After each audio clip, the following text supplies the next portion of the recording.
Hey guys, welcome to my channel, Run Free and Strong. I'm Reto. Today we have a great one and I hope you find this video useful. We're going to talk about hydration and how to choose a hydration system for long runs and long races. As you already know, proper hydration is key to successful long runs and races. But did you know that improper hydration and fueling are the two leading causes for bonking and not finishing long runs and ultramarathons? I speak from experience. With my first ultramarathon, the Yeti 100, about a week out, I've dialed in my hydration and fueling strategy and plan. I've done my homework and believe me, tried and failed many times before figuring out what works and what doesn't work for me. However, what works for me may not work for you. So let's get into it and let's go. We'll start with how to hydrate. There's a lot of confusion about hydration recommendations and best practices for endurance athletes. Some of this may lead to overhydration or underhydration. In the context of hydration, we also need to consider electrolyte balance, including salts. There are many scientific articles and resources available online. Two of my favorite podcasts on the subject are from Coach Jason Koop, who hosts the Koopcast podcast. Jason Koop is well known in the endurance world, and I will leave the links below in the notes to the two podcasts.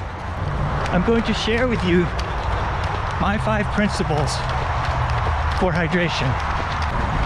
The first principle is that I need to ingest about 600 milliliters or 20 ounces per hour of running. At my goal ultramarathon pace, that equates to about every 6 miles or 10K. Here's another fun fact. Did you know that research shows that we may lose up to a gallon of fluid per hour of running? Not kidding. Unfortunately, it's physiologically and practically impossible to ingest a gallon of liquids every hour of running.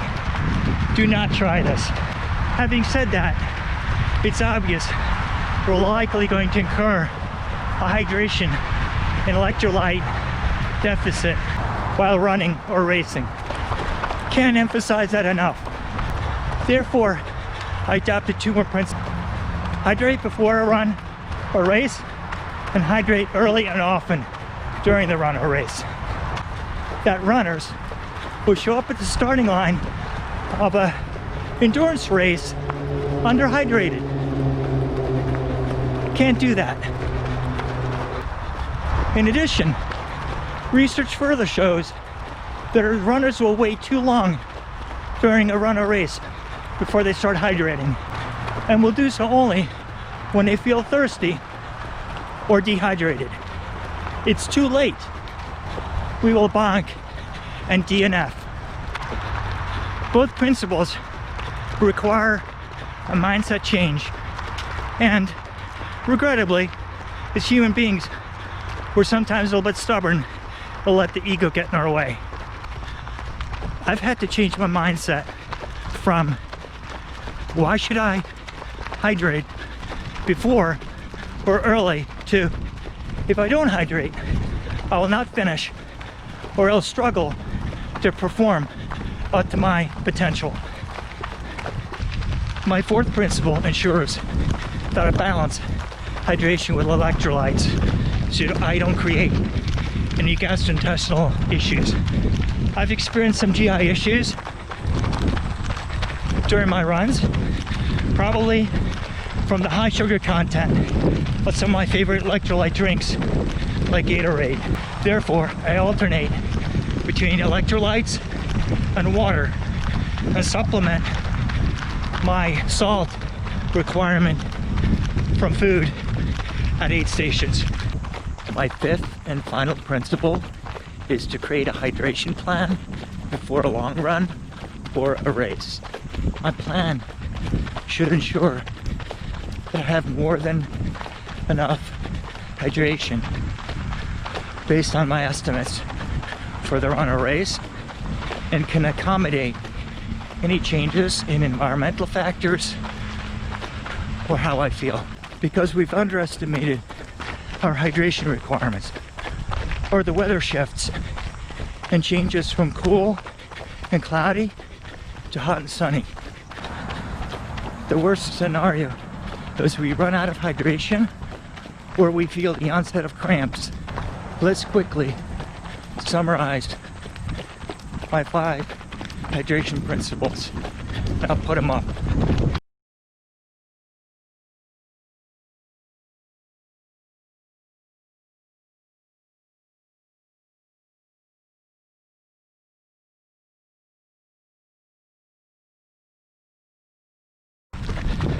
So let me put a little plug in for my channel. If you're enjoying the content, you'd like to continue following my journey, please hit the subscribe button and also leave some comments below about your experience with hydration and any lessons learned you'd like to share with our community. Thank you. Now, let's go into part 2 of the video, how to choose a hydration system. Again, there are many recommendations and best practices. Some are confusing and some are even contradictory. For example, do you really need a hydration vest for a 1-hour run? Not likely. There's a plethora of product reviews already online. So this video is not intended to be a product review. Rather, I'd like to share with you my thoughts and experiences and some of the things that the product reviews may not cover. So please consider this my first impressions of what works and what doesn't work for me. I'd also like to share how I approached researching and choosing a hydration system and things I wished I knew before I plopped down $300 on 3 systems. So you probably want to know, do I have any regrets? Not really. Experimenting and failing and hopefully eventually succeeding is part of the process and makes us better runners. As I mentioned, my Yeti 100 Ultra is about a week out, and I would love to share kind of post-race thoughts on how my hydration systems performed. So again, let's dive right in. When I signed up for the Yeti 100 back in January of 2020, I started to plan my training for the next 9 months. The race is September 25th. This being my first ultramarathon, and therefore me being a total newbie, I researched how to plan and execute the training and the race, including hydration, fuel, and gear.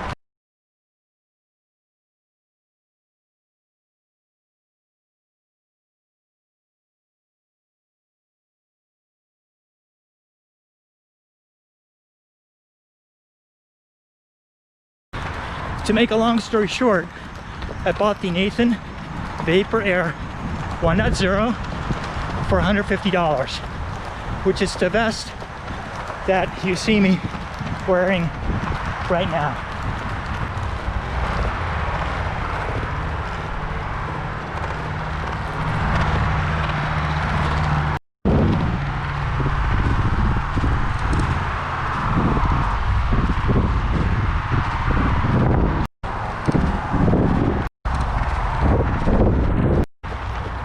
So fast forward to March 1, about 6 months ago.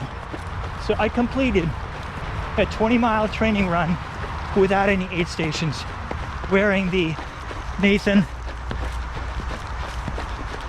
VaporAir Vest. Again, part of the trial and error approach was trying it out and realizing that for a training run up to 25 miles, it's about 3 to 4 hours. A hydration vest was probably more than I needed, and I could do with a lighter hydration system.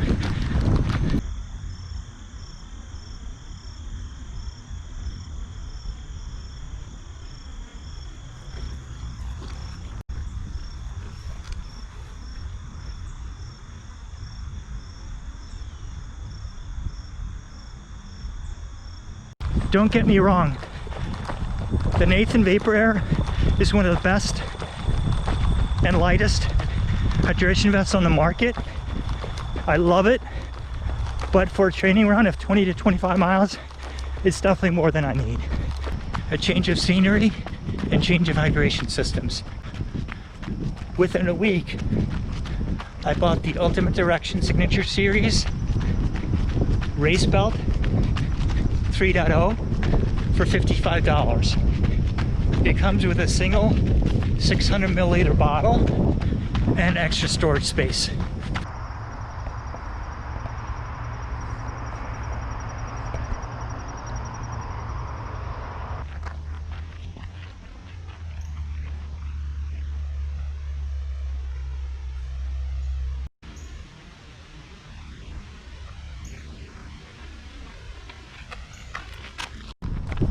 So I transitioned from a 12-ounce hydration vest that carries up to 3.2 liters of liquids to a 4-ounce hydration belt that carries 0.6 liters of liquids.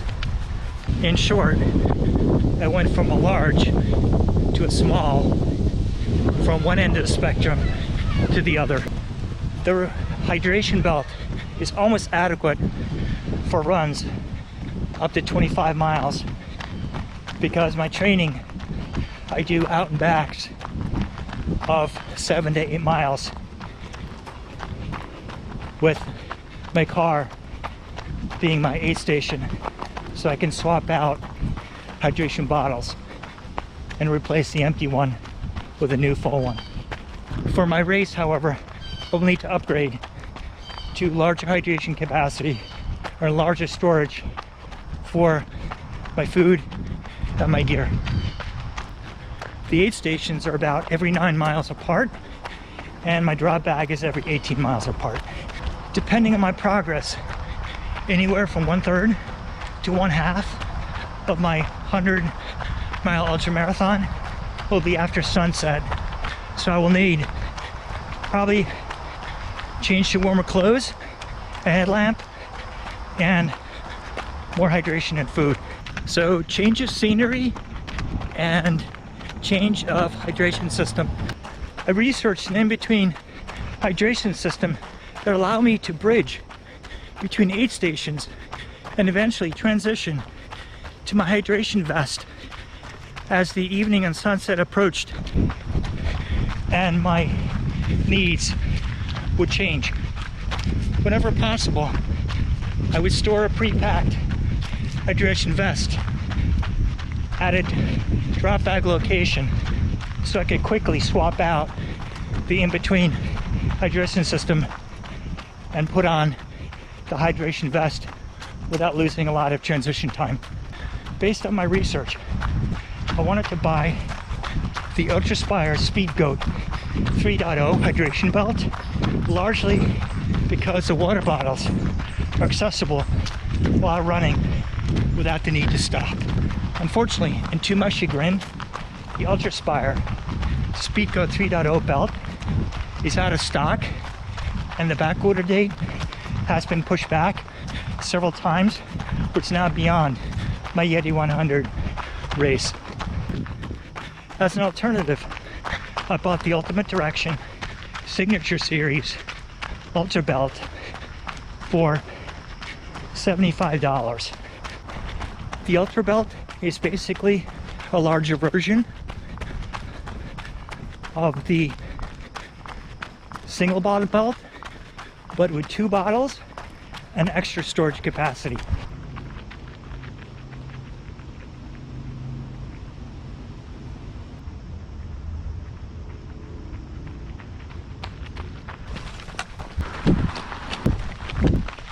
So now I ended up with 3 hydration systems: small, medium, and large, all in about $300. Do we need 3 hydration systems for $300? Probably not. But as explained in my walkthrough, they each have their uses and their pros and cons. And I will probably, between medium and long training runs and medium and long races that depend on distance and aid stations, likely use all 3. So you're gonna ask me, if I had to narrow down my choices, which one or ones would I pick? I'd probably go with 2, with the medium 2-bottle Ultra Direction Signature Series Ultra Belt and the larger Nathan VaporAir Hydration Vest. So let's do a quick comparison of the 3 systems, including a couple of accessories. I've developed a little highlight matrix, which I'll put up now, and let's quickly walk through each system and option.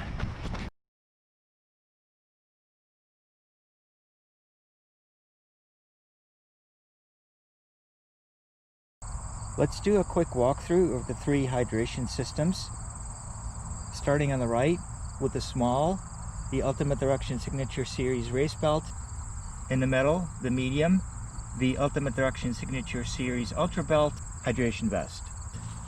And then on the left, the large, the Nathan VaporAir 3.0, and the Ultimate Direction Adventure Pocket that can be attached to either of the 2 belts.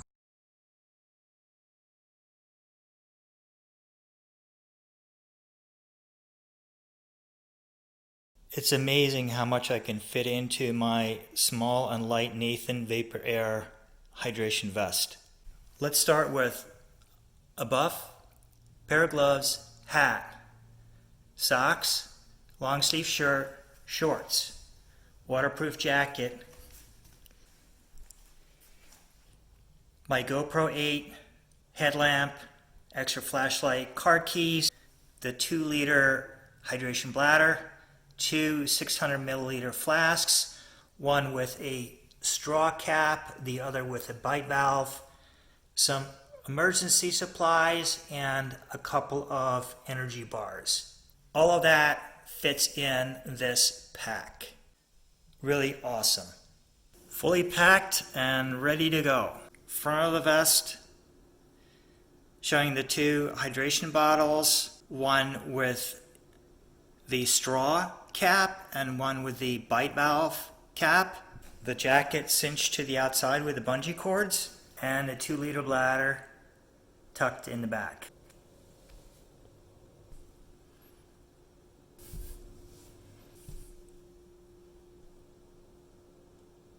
The Nathan VaporAir Hydration. Let's start with the most important feature, which is the 2-liter hydration bladder that slips into the back and secures with a loop. The hydration hose extends over the shoulder, can be secured a couple of different ways, and has a magnetic hold here so it doesn't dangle around. There are 2 large pockets that fit either hard or soft bottles in the front. These are 600 milliliters or about 20 ounces. The bladder is very quick to remove and replace. The bladder has a easy open top to refill and a removable hose on the bottom. It's quick to snap in and out. The vest has plenty of pockets, has several zipper pockets. Here's a zipper pocket on the left shoulder, stretchable mesh. There are 2 side around the waist zippered pockets, again with stretchable mesh. It's quite large. on the left side and the right side. There is an additional large zippered pocket in the back.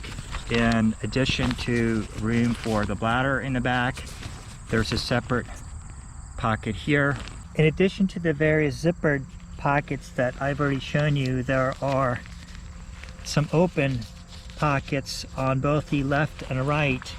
Here on the right side there is a flexible mesh pocket to store energy bars or other food, and on the left side there is a flexible non-mesh pocket that is intended for garbage not to be disposed on a trail and is easily washable. Last but not least, there is a water resistant pocket here for any kind of pills or salts.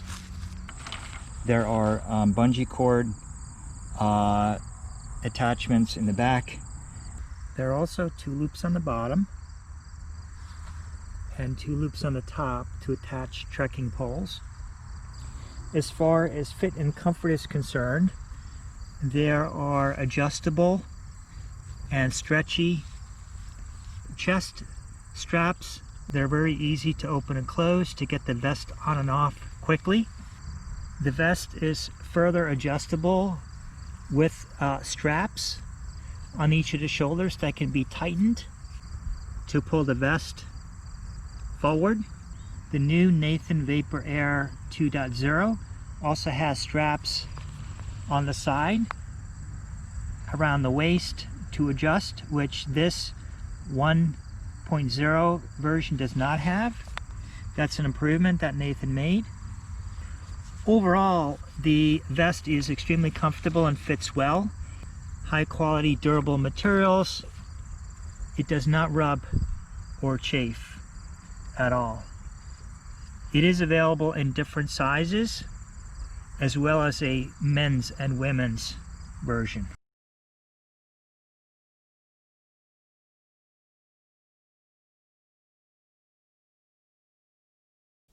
My hydration belt, the Ultimate Direction Signature Series Ultra Belt.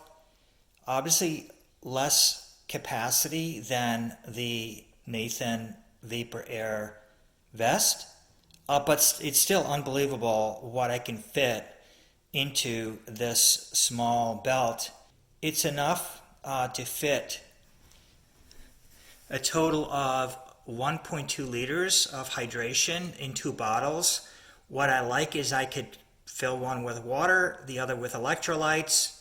I have room for a buff, pair of gloves and a hat, my GoPro with a short selfie stick, a headlamp, car keys, an energy bar, and some toilet paper. The Ultimate Direction Signature Series Ultra Belt, all packed and ready to go. I've also bought the Ultimate Direction Adventure Pocket, which attaches to either the Ultra Belt or the Race Belt and enables me to carry a phone, some additional energy bars, and some additional items. The larger Ultra Belt has room for 2 600 milliliter soft flasks in the back that can be secured. A pocket, quite a large pocket, bungee cord to attach things to the outside. Same key pocket in the front, and again the hook and loop closure. The Adventure Pocket has a couple of open pockets in the front, a zippered secure pocket, just slides onto the belt of either the Race Belt or the Ultra Belt in the front.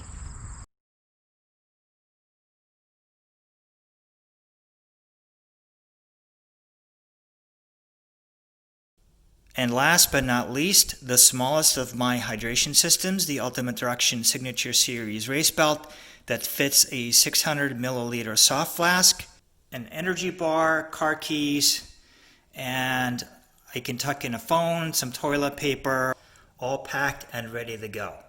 And as with the Ultimate Direction Signature Series Ultra Belt, can also use this adventure pocket to attach additional items to the front.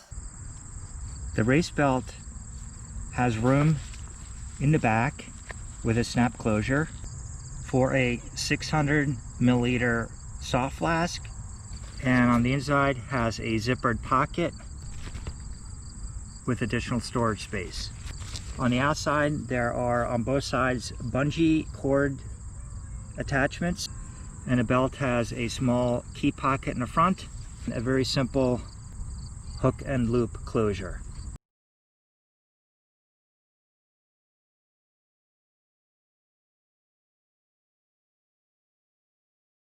Hey guys, back at the car and ready to wrap up the video, and let's have some fun and indulge in some 2020 hindsight. Let's review a few considerations that may be useful for all of us to choose a hydration system. I've developed another little matrix which I'll put up now. This is not a complete list and reflects my own experience. I'd love to hear your own experience, and let's continue the conversation in the comments below. What factors are important to you? What hydration systems do you own, and what's been your experience with them? What are the pros and cons? Please share so we can all learn from each other. Thanks for watching guys, and see you in the next one.